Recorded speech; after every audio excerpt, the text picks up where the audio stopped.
Live from the KATC TV3 studios, this is Acadiana's News Channel at 10. Good evening. Thanks for choosing Acadiana's News Channel at 10. I'm Maddie Garrett. The Olympic gymnastics team is in Lafayette tonight, just finishing a performance at the Cajun Dome. The Kellogg's Tour of Champions showcases their talents from floor to trampoline. And as KATC's Aaron Stuber found out, one athlete is thrilled to be performing here in front of her home crowd.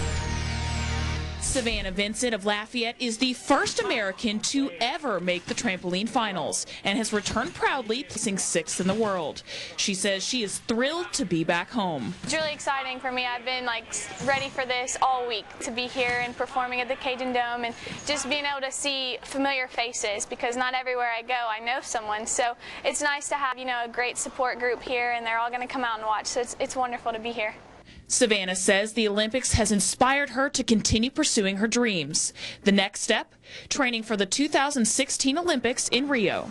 It's a huge stepping stone for me for Rio, and so, I'm just going to push further and further, and hopefully I'll come home with a medal next round. Along with Savannah, the Fierce Five performed. As you recall, the girls' team secured a gold medal for the first time since 1996.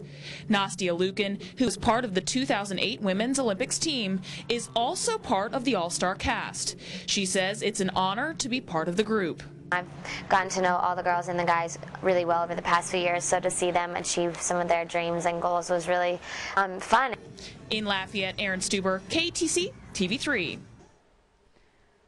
From here, the Tour of Champions will head to Louisville, Charlotte, and Atlanta. The gymnasts will have their final performance in Brooklyn, New York on November 18th. Here's Natalie's 24-hour forecast. Well, a pretty quiet yet comfortable weekend across Acadiana. Very warm days and cool evenings. Now, as we kick off the work week, not too many changes. Now, at least heading into tonight and early tomorrow morning, we'll be in for another cool start. Let's go and take a look at those temperatures outside right now. Now, 74 in Pecan Island, 69 in Jennings, 68 in Ville Platte. Now, we are looking for temperatures to be a couple degrees warmer heading, I would say, into early in the morning. So right around 64, that overnight low and early morning start. But we're in for another day of lots of sunshine, and it looks like it will be another gorgeous one right around the mid-80s for daytime highs. Now, how long will this last, and any chance we'll see any cooler temperatures in our near future? I'll have those details and more coming up. Thanks, Natalie. Turning now to a deadly weekend on the roads. The most recent crash in St. Landry Parish, where an Opelousas man is dead after a fatal motorcycle crash. State troopers say 69-year-old Edward Longclose of Opelousas was heading west on Highway 104 near Frank Road when he crossed the center line and hit a ditch. Longclose, who was wearing a helmet, was thrown off the bike and later pronounced dead. It is still unknown if impairment was a factor in the crash. This just adding to the trouble for drivers this weekend. Police cleared an accident involving 5 vehicles Saturday night. The worst of the accident, a head-on collision between this white truck and another vehicle. It happened around 8 o'clock on North University Avenue and Willow Street. Police say there are injuries. However, those injuries are not serious. The crash remains under investigation. Also in Lafayette this weekend, a driver was trapped in his vehicle under an 18-wheeler. It happened about 1:15 Saturday morning at I-49 in Butcher Switch Road. Police say the car was heading south when it rear-ended the 18-wheeler that had slowed down for traffic. The car then caught fire with the driver, a 22-year-old man, still inside. After about 40 minutes, the emergency crews were able to pull the driver from the car. He was taken to the hospital with critical injuries. The driver of the 18-wheeler was not injured. And in Church Point, police are asking for the public's help in solving a hit-and-run accident. Police say around 11:30 Saturday night, an unidentified vehicle hit an 18-year-old man. Officers found the man in a ditch near the intersection of East Eby and Olivier Streets. Police say he is in critical condition at Lafayette General Medical Center. If you have any information on this hit-and-run, you're asked to call Church Point Police at 337-684-5455. Now, an update tonight on that deadly I-10 accident that shut down the highway for over a day.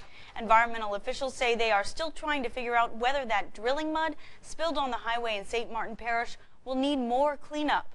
The mud spilled from an 18-wheeler after a head-on collision with another big rig. The cleanup caused the westbound lanes to shut down for 24 hours. A spokesman for the Louisiana Department of Environmental Quality says the mud was washed off into ditches so crews could reopen the roadway. The mud will be vacuumed out and sampled to find out if more cleanup is needed. In Lafayette, a man is behind bars after a fight and stabbing. Lafayette police arrested 38-year-old Dwayne Wiltz for allegedly stabbing a 20-year-old man on East Simcoe Street Friday night. Police say it started with an argument that turned physical.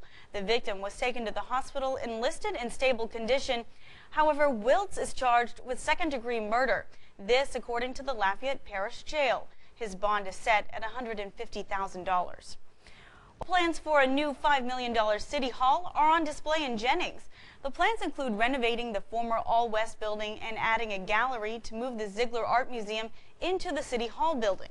Officials say the old building is deteriorating and would cost $4.5 million to repair.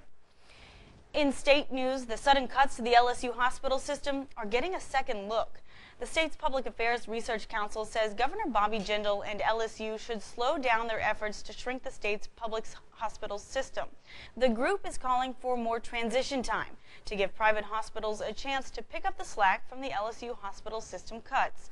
The system is cutting $150 million at 7 state hospitals to balance the state's budget.